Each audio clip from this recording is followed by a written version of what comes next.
Hello, you are currently listening to WRUW 91.1 FM Cleveland. You are listening to A Different Drum, where the more you love music, the more music you love. I am your host, Matt Hook. Today I have a very special guest, Renascence Music. Renascence Music, whose real name is Tony Clark, is an ambient musician based out of Austin, Texas. He has a very unique style of ambient music, which often features heavy use of percussion, something very unusual in the ambient world, as many other ambient composers focus completely on the atmosphere, kind of neglecting the rhythm. Tony kind of fuses those two elements together to make a really interesting sound. If you're an avid listener of the show, you have heard his music countless times, as I use his music as bumper music during my broadcasts. Whenever I'm talking and you hear music in the background, that's from Tony. This is a special show to announce the release of his album Music Uniquely Yours Volume 1. Which is coming out to the public on the 24th, and had a special mini-release on the 20th today. We will hear a couple of tracks from that album today, along with some of Tony's earlier work. Now let's listen to a track off the upcoming album, Music Uniquely Yours.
Alright, that Beautiful. track you just heard was Florence's Fields. That was off his Tony Clark's last album, Music Uniquely Yours. So what inspired that Music Uniquely Yours project, and can you describe it a little bit for us? Absolutely, Matt, and thank you so much for taking some time with me today. The project was created as a way of collaborating with other people. I wanted to talk with fans, for lack of a better word, or just people kind of in my online community, and find out how they relaxed, what it was that helped them find that place of inner peace. And so through a series of communications, one-on-one communications, we talked about vacation spots, colors, senses, experiences, textures, visual cues, and things like this. And then I would take those letters and read them over and over and begin to create the music. And the music I would then send back and forth to the collaborator, or my muse, as I began to call them. And the music would develop. And so this was it was so successful, not in a launch or in the sense of gain like that, but just in getting to know people better and getting to know how they relax and get into that kind of self-focused state. That I named it Volume 1 because I fully intend to do several more volumes and bring people in to literally collaborate with me. So that was where it all came from. It came from just this desire to reach out to people who enjoyed this style of music and get their input, and then that would in turn create the music. So where can our listeners kind of get involved in this project? You can get directly involved at the website, which is renaissancemusic.com. A bit of an off spelling. It's RENASCENCE music.com. And you can sign up there at the main page, and you'll get an email from me, and just let me know. And there's also a Music Uniquely Yours tab you can go to hear some sample music. Also has a sign-in. So once you've initiated it with me, then I'll invite you in. And I've got about 3 or 4 slots left right now for Volume 2. I'm going to start writing that literally in 2 weeks. I'm going to get through this launch process, and then I'm going to start writing the second album. So what were some of the more interesting stories that people told you? I think my favorite, although it was a beach story, and I got a lot of that, a lot of people enjoy the beach, but one from Colleen, she was extraordinarily descriptive about the beach, down to, the feeling of the sand and the smell of the air, and even how the crabs moved around on the sand. So her words were very inspirational. But what I really loved about her story was she was in this beautiful area of Mexico, Puerto Vallarta, to work. She was there to be teaching conferences, and she would sneak out from the conferences and go out to the beach. So I thought that was a really interesting story that, kind of pointing back to no matter how busy you are, there's a place you can find to kind of kick back and relax. So that was one of my favorites. My second favorite, and this became really an experience in creating something that I'd never done before, was from Suzanne. She really enjoyed the national parks in America on the West Coast that have the big geysers. And I was actually able to find field recordings of the geysers made by the National Parks Association. And wrote to them, got their blessings to use the audio recording. And so when you hear Suzanne's piece, you'll hear the rumbling and gurglings of the steam geysers, along with other, field ambient birds and things like that. Wow. So how do you incorporate those kind of field sounds into your work? Well, it'll typically be a beginning and an end. There's 2 pieces, Kelly's Rest and Colleen's piece, and they'll start with ocean. You'll hear ocean and waves coming in. and then that'll tend to fade into some other ambient, maybe birds or rain or thunder or something like that. A lot of people were really into rain on the beach. So there's one track in there, Kelly's Rest, and probably in headphones it's most apparent, but you can hear the waves and then you hear the rain falling on the water. I actually found recordings of rain inside of caves and things like this. And I searched the internet. I'm constantly looking for sounds, for environmental sounds. There's so many places out there where you can find audio, and as long as you reach out to the creator of the audio, they're typically really pleased to have you use it in a piece of music. That's cool. It definitely adds that atmosphere and definitely adds a lot of imagery to your music. So that track earlier, Florence's Fields, can you describe the process of composing that track and just the story behind that one? That one was different from many. Florence lives in Canada on a very, very large farm. And so hers was a different piece because she wasn't beaches or rains or things like this. She was more about the fields and the sights and sounds of farming, which is very, very difficult to capture. And because it was so different from many of the other interactions I had had, hers is one of the very few pieces ever that I've ever created that has vocals in it. And there's just, in my mind, I'm also from a farming family.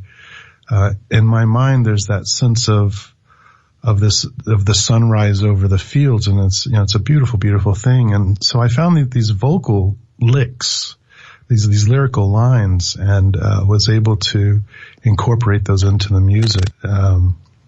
It's a very rare piece in that it does have vocals in it. How do you begin collaborating with that vocalist? Because that's another thing with a lot of ambient music that you kind of betray convention in, is that you have used vocals. Is that because you have played different genres of music before? Like, I know some of your early work is more in like a kind of rock vein. Yeah, absolutely, Matt. I came from, pop rock and, the 80s, U2, Sting, Police, where there was a lot of vocals in it. And I listened to a lot of music, on the ambient. Well, it's more chill radio stations, and they use vocals in there. So, I wanted to bring the vocal into at least one piece, maybe two. And where the vocalist comes from, it's literally found out there. They're loops. They're sampled loops. And I find these sampled loops, sometimes purchase them. Usually you have to purchase it to get the licensing to it. And then I just mess it up in all kinds of ways. I crush it and kill it and throw weird, effects into it. So it's, it makes it a little more blendable, I guess. So it doesn't, it's not like this statement of music or vocalists making a statement, which, in those few songs that do have a vocalist in them, one is just someone singing Oz. So there's no words. And the other one, the words are so blended in. It's really hard to kind of discern what she's saying because the story is not about what the vocalist is saying. The story is about what the individual was writing to me. So that's how I come by it, is just doing so much work with vocals, not only as a musician, but also as a producer and as a mixing engineer and mastering engineer. I'm always working with vocals, so I thought it would be fun to throw a little bit of that in there into the quote unquote ambient music, because like you mentioned earlier, I'm not a traditional ambient composer. I've been thrown out of a few ambient groups, especially when the rhythms, when the percussions show up. That's very jarring to some people. But to me, there's a rhythm. There's a rhythm to life. I don't mind stepping outside of the box and throwing some rhythm into the music. Funny how some of the real old guard kind of traditionalists kind of blow back against you. Yeah. I mean, it's interesting because, I mean, I know some of Peter Gabriel's pieces, although he isn't a strictly ambient musician, he does make a lot of very atmospheric works. Like, for example, his soundtrack to the Martin Scorsese film, Passion of Christ, has that very much where he's trying to give you imagery through atmosphere. And he definitely uses a lot of percussion. So it's not like that idea is like something completely alien. It's just that it's not taken advantage of as much as it should. So I was wondering, there's a very strong world music influence in your music, and what caused that blending of cultures? And also, for those of you just tuning in, we are currently talking to Renascence Music about his upcoming album, Music Uniquely Yours. You pointed to one of my influences, which is Peter Gabriel, and he wrote a lot of his music that had that kind of world percussion in it, and I love the sounds of all those drums with the names that I can't pronounce.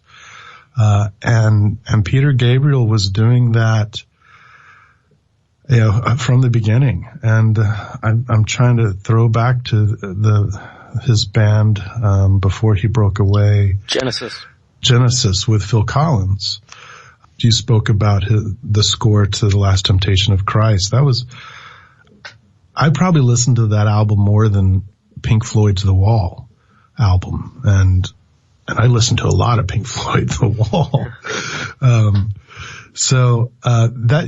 It was the influence of really fantastic musicians, and Peter Gabriel was one of those really influential people on me, because when I grew up, I was 19, 20, 21, 22, 23 in the early 80s and 90s, when a lot of that was coming up, and Cocteau Twins was coming up, and Sinead O'Connor, and there was just this very unusual blend of percussions into that atmospheric type of music. I mean, that's a very interesting thing. Now, I want to play a track from yourself that I think definitely exemplifies that percussion mixed with atmospheric music. This is a track off your album 164th OV. The song is called Choro.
So that song, again, has that very cool percussive influence. What inspired you to write that one track in particular? That track literally built off of those percussions. And to me, it had this Latin type of feel for it. And again, an unusual track because that has some guitar and bass work in there, which is, true recording. That's me on the bass and me on the guitar. So it's how a lot of music inspires me is I'll fall into a really cool drum loop or really cool saxophone loop or something like that, and then the whole song just kind of builds on that.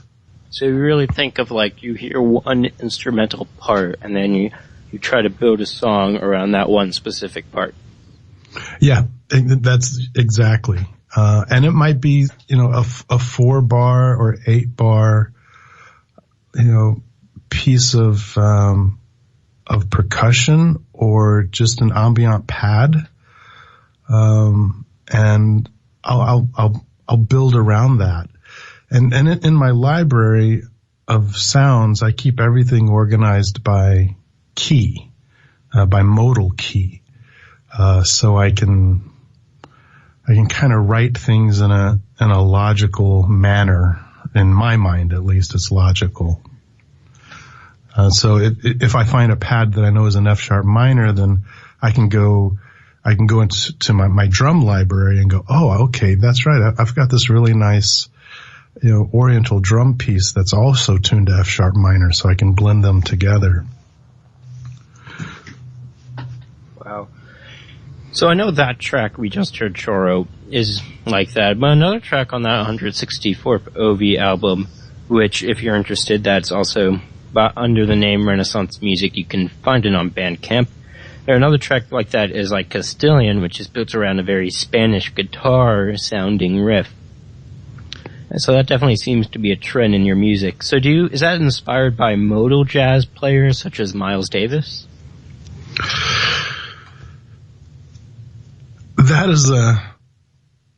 That's a good question. And no, it's inspired by the music itself. I mean, I can't say that a jazz artist, any particular jazz artist inspired something like that. It's truly inspired, within the music, or it's inspired by, a genre I want to attempt. And in this case, another kind of a Latin feel to it. There's a piece yet released. I don't know if it ever will be released, but it's more of a true jazz, called Wine and Chocolate. Actually, I think you can find it on my SoundCloud account. It may be buried over there somewhere. It's the music, really. It's that clip of music that my mind connects to and goes, okay, where can we go with this? More so than, I wonder what Miles Davis would have done with this, or, name a player would have done with this. So it's more the genre of music itself rather than any specific players. Yes, because, at the end of the day, I don't even pretend to be a jazz player or a Latin player or anything like that. I'm just Tony. I'm just, Tony with a keyboard and a guitar and a bass and a bunch of loops in a library that I produce from and create from. And 30 or 40 years of listening to a lot of music. I think that's definitely what makes your music stand out, is that you take elements from different genres. You don't just say, I'm only going to be influenced by other ambient composers. You take a look at guys like Peter Gabriel, who you mentioned earlier, and jazz artists as well. So I was wondering, you talk a lot about the importance of resetting and refocusing, which I think is especially important in this age of information overload. Why did you decide to preach that sort of message? I decided to preach that message because it was important to me. Many great artists will tell you to write about, make music about, draw, paint about what you know. When you're expressing something that you understand internally and personally, then it's so much easier to connect that with other people.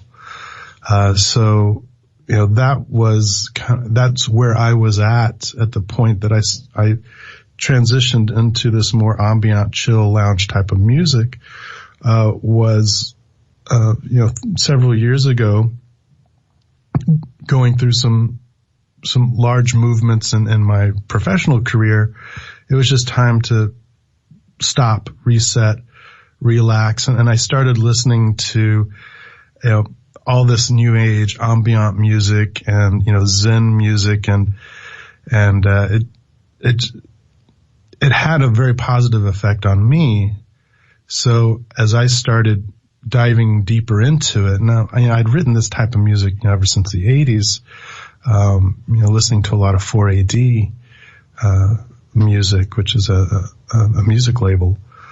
And also, trying to go back and do rock and roll, it wasn't going to work for me at, where I was in life. So, it worked for me and it was important for me, and the world's just moving faster and faster and faster. So it seemed like if I'm enjoying this, then maybe somebody else will enjoy this. And at the end of the day, really, if no one else enjoys this, it's still cool to me. Every morning I will pop up some of this music and just listen to it while I'm just getting set for the day, which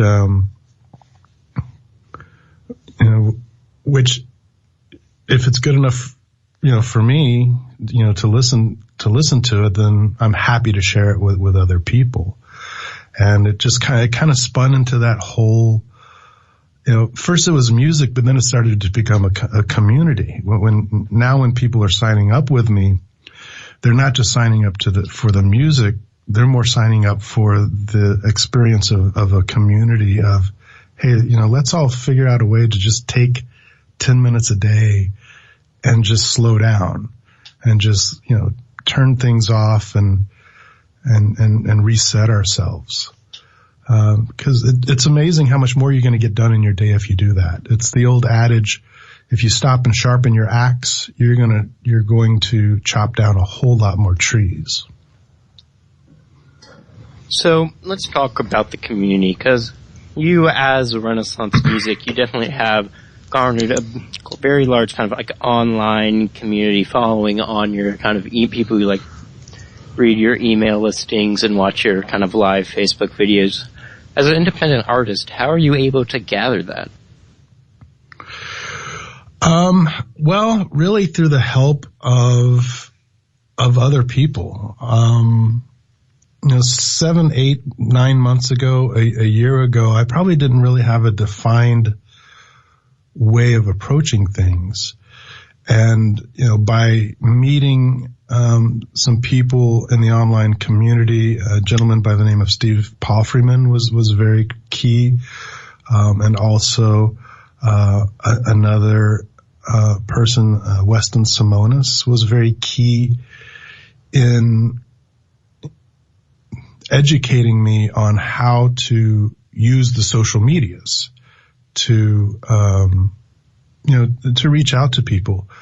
And quite honestly, a year and a half ago, if somebody had asked me, or told me I was going to be on Facebook doing Facebook Lives and doing the show about nothing, which is my Facebook Live show, I would have told them they were crazy. And that I would have a Twitter account, with followers, and people would be signing up, to this community of, I would have just been like, it's just, it would seem so impossible. But, through the process of meeting people and getting their help, and getting their knowledge, even more importantly, It's beginning to roll. I mean, it's beginning to blossom. I think people are understanding what it is I'm trying to do because I better understand what I'm trying to do. And that's a big thing that Steve Palfreyman has taught me, is to really think about why you're doing this. You know, if you know your why, then you can figure out your who and your what and your how. So where can people find those Facebook Live broadcasts that you do? Find me on Facebook at facebook.com. I am Tony Clark. Just spelled out exactly like I just stated. I am Tony Clark. You'll hit my profile and then you can get to my page from there. Or at the website, renaissancemusic.com. If you sign up with my online community there, you'll get links from me. I'll send you an email twice a week at the most. I'm not into pounding people with emails. There's already enough going on in our world. But I'll send you, a couple of emails. They're typically short, sweet, maybe a little quote for the day, something like that, or for the week. But yeah, Facebook, I am Tony Clark, IAMTonyClark. That was the only one I could find. The other Tony Clarks are all taken. So about those Facebook Live broadcasts that you do, what is your kind of philosophy on making them? Because you put them out pretty regularly and they're always pretty entertaining. My philosophy is, I don't know. I don't know. I mean, literally, when I start the Facebook, I have very little idea what I'm going to talk about. Now, I've been a little more focused like this past week because I'm obviously talking about the launch of this album, but it can be just about anything. I might just launch a Facebook Live and talk about a song I'm editing, the vocal lines or something like that I'm editing. And it might be, what's going on in the day. But usually, the underlying message is going to be inspiration and motivation and gratitude. Yesterday's was all about gratitude, and I'm going to do 3 days of gratitude. So that's the best way I can explain it. And I called it just the Nothing Show because I really don't come at it with like a whole bunch of papers arranged in front of me and cue cards and, like a talk show kind of thing. It's more just to get up there and chit chat. It was all spurred from a 30-day challenge last year. There was a challenge thrown out there because Facebook Live was and is a very good way to connect with people. And a challenge was thrown out there to do 30 days of Facebook. So I was like, yeah, sure, let's do that. And it was a lot of fun. At the end of the 30 days, it was kind of sad to slow it down. So, I hope that answered your question. It's a show about nothing, but there's always something that we talk about. It's really just talking about what you're thinking about that day or what's been going on in your week and just taking questions from viewers, kind of. Yeah, exactly. And, it's always a good platform to bring people to the website, bring people to the community, obviously.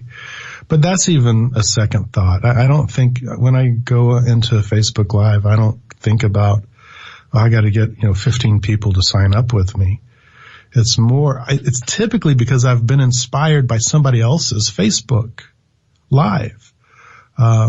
There's a wonderful artist out of the UK. Her name is, Lindsay Crichton, and she goes under Linz, Lynz, Crichton, Chri, it might be Crichton. And we connected recently, and now she's doing these Facebook Lives, and it's been inspiring me to get up and do a Facebook Live. So it is. It's just about whatever's happening in the day or in the week, and then there might be a pitch back to the website or to join this Facebook community. I'm really keen to get a Facebook group started to where I can get closer one-on-one with people who enjoy ambient music, want to take time for themselves, want to learn how to reset and refocus. It's something I'm really going to kind of roll into in April. So the Facebook Lives right now are kind of directed at that, trying to get people to join this group. And I know, kids, believe me, I know who needs another group to join. I get it, especially in the Facebook world. But I don't know, I just feel compelled to do it. And so that is also a use of the Facebook Live. It's just a great way to get out and talk to people. It really is. So I guess that's one of the ways that you, as independent music, just get your name out there. Is just so. All right, thank you again so much for coming on the show. It's always great to talk to you. Thank you, Matt. Again, this was Renascence Music, fantastic ambient musician, and you can find him on his website, renaissancemusic.com. And his album, Music Uniquely Yours, is going to be out on all the streaming sites. I believe it's going to be on Apple Music, correct, Spotify, everything on the 24th. It'll hit everywhere. Right now, Amazon already has a link set up. If you go to your favorite Amazon website, it'll take you to the album, but there's just a marker there that says coming March 24th. Now, if you want to get in on it early, hop on to my website, sign up with me, because Monday, the sun, which is the solstice, this is all keyed around the solstice. I'll send out an invite to my email community to grab the album at a ridiculous price, far less than what the big boys are going to retail it for. All right. Thank you so much for coming on the show today. Talk to you soon, man. Thank you, Matt. Have a great day. Bye-bye.